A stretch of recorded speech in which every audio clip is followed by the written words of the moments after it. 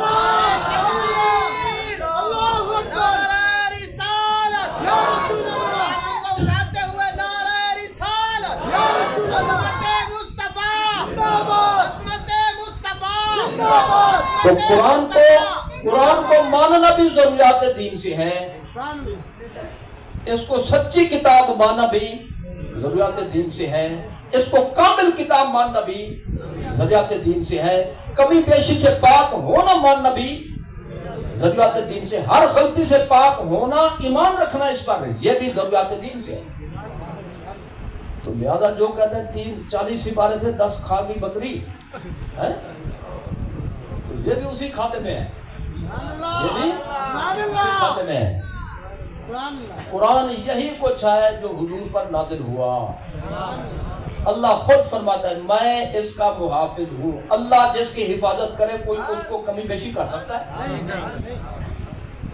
چوک بہادر پور میں ایک ایکسیڈنٹ ہوا تھا پچھلی صدی میں، 1900 کچھ میں، آخری دہائی میں، آگے تھا ٹرالا، پیچھے تھا ٹرک، درمیان میں آ گئی یہ جو ہائیس ہوتی ہے صابن دانی ہے، یعنی صابودانی کی حیثیت ہے ٹرالے کے مقابلے میں، تو آگے ٹرالا بریک ماری اس نے، یہ اس میں جا کر لگی ہائیس، پیچھے ٹرک اس میں لگا، وہ بندوں سے فوت تھی، سارے بندے مر گئے جی، یعنی 20 سال والے بھی مر گئے، 50 سال والے بھی مر گئے، مرد بھی مر گئے، عورتیں بھی مر گئیں، لیکن چند ماہ کا پھول جیسا ایک بچہ خراش تک نہیں ہے۔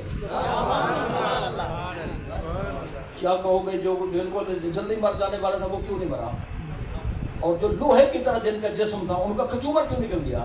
اس لیے کہ اس کو اللہ نے بچایا۔ ہمت کرو، تو اللہ جس کو بچائے، پھول جیسی چیز بھی ہو تو اس بھی خراش نہیں آ سکتی، تو جب وہ خود کہتا میں قرآن کا محافظ ہوں تو قرآن میں کمی بیشی کیسے ہو سکتی؟ قرآن حضور کا معجزہ ہے، قرآن حضور کا معجزہ ہے، بڑا معجزہ ہے، چھوٹا نہیں بلکہ اعظم المعجزات، سب سے بڑا معجزہ۔ سب سے بڑے معجزے کی تشریح تفسیر کیا بنتی ہے؟ اللہ تعالیٰ نے معجزات عطا فرمائے نبیوں کو، رسولوں کو، عموماً وہ وقتی معجزے تھے۔ وقتی کا مطلب ایک دفعہ کی ضرورت پوری ہوئی پھر ختم، ان کا ظہور نہیں ہوا۔ حضرت سیدنا موسیٰ علیہ السلام، آپ کے 9 معجزے تھے، کتنی؟ قرآن شریف میں اس کا بیان موجود ہے۔ ایک معجزہ یہ تھا 9 میں سے کہ آپ اپنے ہاتھ مبارک کو کپڑے میں چھپا کر جب یوں کرتے تھے تو 14ویں کے چاند کی طرح چمکتا تھا جی۔ تو یعنی ان کے ہاتھ مبارک میں یہ معجزہ تھا کہ وہ انوار و تجلیات جو اس میں پنہان تھے، چھپے ہوئے تھے، نور نبوت والے، وہ ظاہر ہوتے تھے ہاتھ سے، اور دیکھنے والے قائل ہو جاتے ہیں۔ جن کی قسمت میں ہدایت ہوتی وہ کلمہ پڑھ لیتے، لیکن جنہیں دھور دے چندرے ہاں، انہوں نے دیکھا بھی تھی تو ان کو ایمان نصیب نہیں ہوا۔ یہ بولی تبدیل کرتے ہیں آپ کو جگانے کے لیے، چوٹ لگتی ہے، ذرا بولی بدلے نا تھوڑی سی، چوٹ لگتی ہے ایسا جیسے ٹیکا لگتا ہے۔ لیکن مجالے کچھ ہمارے دوست نیند کے ایسے پکے 10 ٹیکے لگا دو کوئی پرواہ نہیں ہو، مطلب ایک جگہ نے جاگ گئے اگلی بات کروں، جاگ گئے تو اگلی بات کروں۔ ایک معجزہ یہ تھا کہ آپ کے پاس ایک لاٹھی تھی، عصا مبارک تھا آپ کے قد کے برابر۔ سیدنا موسیٰ کلیم اللہ علیہ السلام کا قد مبارک تھا 10 ہاتھ، کتنی؟ یعنی 5 میٹر تقریباً، کتنی؟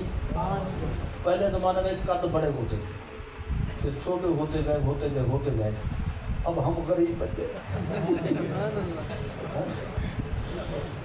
تو یہی قد پھر قیامت میں بڑے ہو جائیں گے، تقریباً کوئی بن جائیں گے جی یہ 30 میٹر، ہر بندے کا قد ہوگا 30 میٹر ہے۔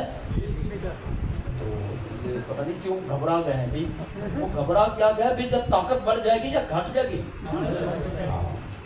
تو اگر اتنا بڑا قد نہ ہو جسامت والو، جنت میں جو نعمتیں بنی کھائے گا کون؟ ایک آدھ برکی لے کر ادھر بیٹھ جائے تو جنت کہاں جائے گی پھر؟ نہیں سمجھ رہے؟ تو آدم علیہ السلام کا قد مبارک تھا 30 میٹر، اسی قد کے برابر سب کے قد ہو گئے. ہو سکتا ہے؟ اتنی چیز اتنی کیسے ہو جاتی؟ اللہ کی شان. اور اس کے رسول نے خبر دی. تو کوئی نہ مانے نہ مانے، ہمارا کل بھی ایمان تھا، آج بھی ایمان ہے. ٹھیک ہے؟ تو کون سی بات چل رہی تھی؟ بولو. اصحاب مبارک معجزات کی بات ہو رہی تھی. میں ٹیسٹ لے رہا ہوں کہ بھائی جاگ رہے ہیں جاگ رہے. تو اگلے تو کامیاب ہے، پچھلے کا مجھے کوئی پتہ نہیں، نہ بولنے کا پتہ چلے گا. وہ آپ کے قد مبارک کے برابر لاٹھی تھی، اس میں بھی معجزہ تھا. کیا تھا؟ کہ اگر آپ اس کو معجزہ کے ظاہر ہونے کی نیت سے الٹا کرتے وہ سانپ بن جاتا. جی 5 میٹر کا سانپ بن جاتا. اگر 6 انچ کا بھی اس محفل میں آ جائے تو مجھے یقین ہے میں اکیلا بیٹھا ہوں. جہاں پہ 5 میٹر کا آ جائے پھر تو جان نکل جائے گی. حال سمجھ میں؟ تو اس میں یعنی وہ سچ مچ کا سانپ بنتا تھا، سچ مچ کا. فرعونیوں نے 70,000 جادوگروں نے جو جنتر منتر پڑے، رسے جمع کیے، شتیر جمع کیے، کڑیاں جمع کی، بڑی بڑی لاٹھیاں اور جنتر منتر سے ان کو سانپ بنا دیا تھا. یہ اکیلا سانپ پورے میدان کا دورہ کیا، سارے نکل گیا، میدان صاف کر دیا. پھر جو آپ نے اٹھایا وہ بھی ڈنڈے کا ڈنڈا ہے. نہ موٹا ہوا، نہ اس میں ہجوم میں فرق ہوا. معجزہ جو ہوا کیا تھا؟ اب یہ اصحاب مبارک موجود ہے، محفوظ ہے. کیا جی؟ لیکن اس کو الٹا کرو، سیدھا کرو، سانپ نہیں بنے گا. کیونکہ ایک وقت کے لیے معجزہ تھا، وہ ایک وقت کے لیے ضرورت پوری ہو گئی. تو اب اس کا ظہور ہوگا قرب قیامت میں. ایک مخلوق نکلے گی، دابۃ الارض جس کو کہتے ہیں. اس پر ایمان رکھنا بھی ضروری ہے، عقیدے کا حصہ ہے. تو وہ اسی عصا کو لے گا ہاتھ میں. وہ جو مخلوق کا فرد ہوگا وہ اس عصا مبارک کو لے گا ہاتھ میں، اور ہر مسلمان کے پیشانی پہ وہ ایمان کی نشانی لگائے گا، اور بے ایمان کے ماتھے پہ بے ایمانی کی. یعنی وہ ایک مرحلہ ہوگا، اللہ تعالیٰ کا نظام ہے قرب قیامت میں. تو یہ چیز اسی عصا مبارک سے ظاہر ہوگی، وہ اسی کو پھیرے گا. اس میں لیکن بریل بھی ہوگا، تبرک پیش کرے، منہ پہ پھیرے گا. اچھا خیر. تو اب میں یہ کہنا چاہتا ہوں قرآن حضور کا سب سے بڑا معجزہ ہے. کیونکہ معجزہ 2 قسم کے ہوتے ہیں، ایک وہ ہوتے ہیں جو عارضی ہوں، ایک وہ ہوتا ہے دائمی ہو. جتنے معجزات تھے ان کا ظہور وقت پہ ہوا، پھر ظہور بند ہوگا، پھر نہیں ہوا. حضور چونکہ آخری نبی ہیں، آپ چونکہ تاجدار ختم نبوت ہیں، خاتم النبیین ہونا آپ کی شان ہے، عظمت خاصہ ہے. تو لہذا ایک معجزہ ایسا ضروری تھا کہ حضور بظاہر اس دنیا میں تشریف نہ بھی رکھتے ہوں تو وہ معجزہ چمکتا دمکتا ہے، اور وہ ہے قرآن مجید. مٹانے والوں نے مٹانے کی کوشش کی، نہ مٹا سکے. کوشش کر رہے ہیں، الٹا ان پہ بات جا پڑتی ہے، ہر طرح سے لانتے پڑتی ہے. کوئی کبھی قرآن پہ جی ہاتھ نہیں ڈال سکا، قرآن پہ غالب نہیں آ سکا، کیونکہ قرآن حضور کا معجزہ ہے. اور میں اسی سے ایک بات عرض کرنا چاہتا ہوں، معجزہ جو ہوتا ہے وہ ہرتا نہیں ہراتا ہے. شکست کھاتا نہیں بلکہ شکست دیتا ہے. تو اگر کمی بیشی اس میں آ گئی، ملاوٹ ہو گئی، غلطیاں آ گئی، پھر تو ہر گیا، تو پھر تو حضور کا معجزہ نہ رہا. تو لہذا جب معجزہ نہ کہو، معجزہ کہتے ہو تو یہ عقیدہ رکھنا فرض ہے کہ قرآن ہر قسم کی کمی بیشی سے پاک ہے. تو لہذا جو کہتے کمی بیشی ہو، جو کہتے غلطی ہو گئی، اس کا عقیدہ ناپاک ہے. جب عقیدہ ناپاک ہوا بندہ تو خود بخود ناپاک ہو گیا. تو یہ تھی بات. تو وہ جو تھا نا مسلمہ کذاب، کیا تھا؟ کذاب. قادیانی کو ہمارے علماء نے کہا مسلمہ پنجاب. کیا جی؟ مسلمہ پنجاب، کیونکہ اس کو پنجاب کا علاقہ لگتا تھا. اچھا، میں نے جب تک مطالعہ نہیں کیا اس کا عملی تو مجھے یہ بات سمجھ نہیں آتی تھی. پچھلی دفعہ میں گیا جی یہ کر رہے علی پور شریف، نارووال اور ضلع سیالکوٹ. کیا جی؟ وہاں جا کر پتہ چلا بھی جو قادیان ہے نا، جہاں پہ قادیانی خبیث ہے جی، جس سے فتنہ اس نے کھڑا کیا، وہ نارووال سے تقریباً 2-2.5 گھنٹے کا سفر ہے. تو لاہور میں وہ نوکریاں کرتا تھا، منشی گیری کرتا تھا. تو لاہور ہے پنجاب میں ہے، تو یہ سارا پنجاب ہوتا تھا شمال. تو اب پتہ چلا کہ بھی ہمارے علماء نے اس کو مسلم میں پنجاب کیوں کہا جی. تو کتنا مجرم ہے، نبی کی نبوت کا انکار کرنے والا، حضور کی ختم نبوت کا منکر. میں حضور کے ایک جملے سے عرض کرنا چاہتا ہوں. حضور نے فرمایا صلی اللہ تعالی علیہ وسلم، میں یہ جملہ سننے کی زیادہ ضرورت ہے، توجہ سے سننے کی. حضور نے فرمایا میں مٹی کے ذرات کے برابر، مٹی کے ذرات کی گنتی کے برابر گواہی دیتا ہوں کہ مسلمہ جھوٹا. مسلمہ اپنے اس دعوے میں جھوٹا. تو کتنی بڑی گواہی دی؟ مٹی کے ذرات کی گنتی کے برابر. ریت بھی اس میں آگے، ریت بھی تو مٹی ہے. پوری روح زمین اس کے ذرات بناؤ، کتنے بنے گئے تو کوئی گن نہیں سکتا. اللہ جانتا ہے، اس کا رسول جانتا ہے. تو بھائی جھوٹ پہ کیا ہوتی ہے؟ لعنت ہوتی ہے. یہ کہنے کا مطلب ہے سرکار کا کہ اتنا بڑا اس نے دعویٰ کیا ہے، جھوٹا دعویٰ کہ مٹی کے ذرات کی تعداد کے برابر اس پر لعنت ہے. تو جو اتنا بڑا لعنتی ہو وہ اتنا بڑا جھوٹا ہوگا، جو جتنا بڑا جھوٹا ہوگا اتنا بڑا کافر ہوگا. تو لہذا قادیانی اور اس کے ماننے والے جی چھوٹے درجے کے نہیں ہیں، ان کے بڑے درجات ہیں ان کے، لیکن کس چیز کے درجے ہیں؟ کافر ہونے کے. میرے خیال میں ابھی تک یہ دوستوں کو اہمیت نہیں معلوم ہو رہی. اللہ فرماتا ہے میرا محبوب آخری نبی. تو جو نہ مانے اللہ کا منکر جی، قرآن جو لے کر آیا جبریل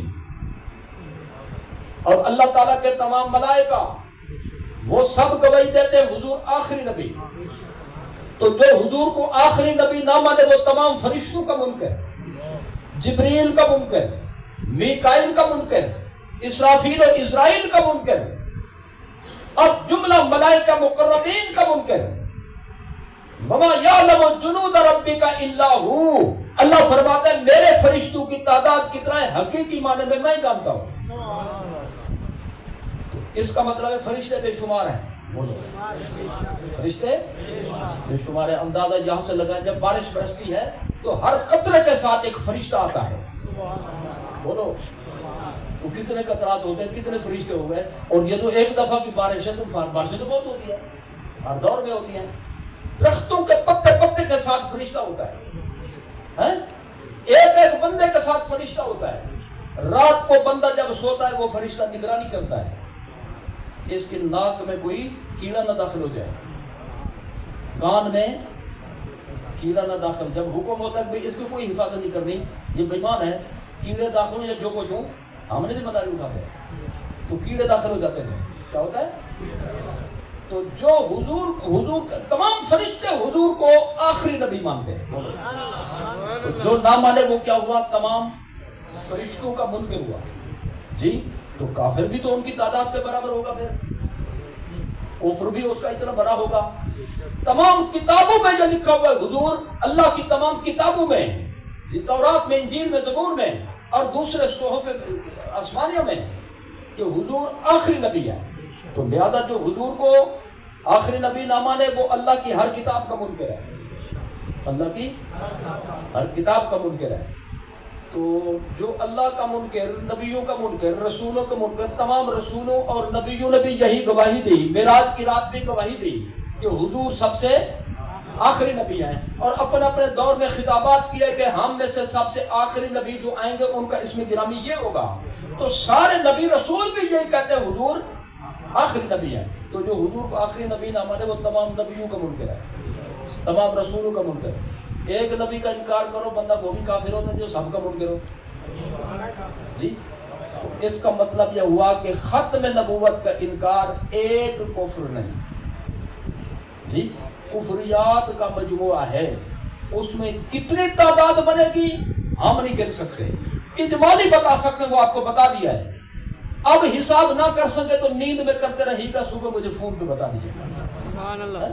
لیکن اتنا تو فیصلہ اب کر سکتے ہو کہ کائنات کا سب سے بڑا کافر وہ ہے جو حضور کو آخری نبی نہیں مانتا، کیونکہ آخری نبی نہ مانے تو اور کی تجویز ہوگی، اور آجا تو کتاب بھی گئی، دین بھی گئی، شریعت بھی گئی، نفی ہوگی ساری چیز کی۔ تو نئے سرے سے دین کی سوچنی پڑے گی۔ تو دین کو بچانے کے لیے حضور کو آخری نبی ماننا ضروری ہے، توحید کو بچانے کے لیے حضور کو آخری نبی ماننا ضروری ہے۔ آپ ذرا توجہ فرمائیے، اسی مسلمہ کذاب کا جو قصہ تمام کیا، حضور کے وصال کے بعد یہ فتنہ موجود تھا، یہ فتنہ موجود تھا۔ تو سر کو بھی کس نے کی؟ یار غار نے اپنے دور میں، رفیق سفر ہجرت نے، یار مزار نے، یار حوض کوثر نے، حضرت سیدنا صدیق اکبر نے، ٹھیک ہے۔ تو اسی جنگ میں 1200 صحابہ کرام شہید ہوئے، 1200 صحابہ کرام شہید ہوئے۔ تو جن میں 600 جو تھے وہ قرآن کے حافظ و قاری تھے، علماء تھے، کیا تھے؟ علماء تھے، قرآن کے حافظ و قاری کا مطلب یہ تھا اس دور میں۔ تو وہ بھی اس میں شہید ہوئے۔ تو جتنا جان کی بازی، سر دھڑ کی بازی ختم نبوت کے مسئلے پہ لگائی گئی، کسی مسئلے پہ نہیں لگائی گئی۔ اس کا مطلب یہ ضروری مسئلہ ایسا ضروری ہے، چھوٹا ضروری نہیں بلکہ سب سے بڑا ضروری ہے۔ تو اسی جنگ میں یہ مارا گیا، مارا گیا۔ اور مزے کی بات کہ بھی حضرت وحشی نے اس کو واصل جہنم کیا۔ وحشی وہ صحابیہ ہیں جنہوں نے مسلمان ہونے سے پہلے حضرت سیدنا حمزہ بن عبد المطلب، حضور کے چچا جان کو شہید کیا تھا اس میں، جنگ احد میں جی، ٹکڑے ٹکڑے کیا تھا۔ تو پھر کہتے تھے ہون بیٹا ہاں ٹھرے، کیا مسلمہ کذاب کو مارنے کے بعد کہتے تھے اب میرے سینے میں ٹھنڈ پڑ گئی، جتنا بڑا نقصان کیا تھا اتنا بڑا فائدہ بھی کیا ہے۔ وہ کہتا تھا یہ کفارہ ہو گیا میری طرف سے، کیا ہو گیا؟ کفارہ ہو گیا۔ ایک بات آپ سے کرنا چاہتا ہوں کہ یہ جنگ یہ ہوئی نا، یہ کہاں پہ ہوئی؟ یمامہ میں۔ یمامہ ایک شہر تھا جہاں پہ یہ بندہ رہتا تھا، یہ جھوٹا دعویٰ نبوت کرنے والا، اور یہ ہے نجد میں، نجد میں، یعنی یہ نجدی تھا، مت کرو چپ کرنے کی مت کرو، یہ نجدی تھا۔ اور حضور نے فرمایا تھا کہ نجدیوں سے مجھے اپنی امت کے لیے بہت خطرہ ہے۔ کس سے؟ یعنی بڑے بڑے فتنے یہاں اس علاقے سے ظاہر ہوں گے۔ تو ایک بڑا فتنہ یہی مسلمہ کذاب والا تھا جی، اور یہ کہاں کا تھا؟ نجد کا۔ نجد ایک پورا علاقہ ہے، یمامہ بھی اس میں اسی کا ایک شہر ہے، اسی علاقے کا۔ میں جو بات عرض کرنا چاہتا ہوں خصوصی اس حوالے سے، اس پر ذرا توجہ کریں۔ یہ اللہ اکبر کا نعرہ لگاتے تھے جنگ کے دوران، کیا کرتے تھے؟ صحابہ کرام پر حملہ بھی کرتے ہیں، صحابہ کرام کو شہید بھی کرتے ہیں، اور اللہ اکبر کا نعرہ بھی بلند کرتے ہیں۔ اور صحابہ کرام بھی اللہ اکبر کا نعرہ لگا رہے تھے بلند آواز سے جی۔ مجھے دیکھنا ضروری ہو تو میری طرف دیکھو، کسی اور کو دیکھنا ہو تو دیکھ لو، تقریر ہو جائے گی بعد میں، کوئی بات نہیں، توجہ فرمائیں۔ یعنی مسلمانوں کا جو لشکر تھا وہ بھی اللہ اکبر کا نعرہ لگاتا، اور یہ بھی حضرت خالد بن ولید جو سپہ سالار تھے بڑے پریشان ہوئے کہ بھی یہ بھی اللہ اکبر کہتے ہیں، ہم بھی اللہ اکبر کہتے ہیں، تو پتہ تو نہیں چلتا کہ بھی گھمسان کی جنگ ہے، جوش جذبہ ہوتا ہے اس میں، تو اپنا کون سا بگانا کون سا ہے، تو کوئی امتیاز ہونا چاہیے، کیا؟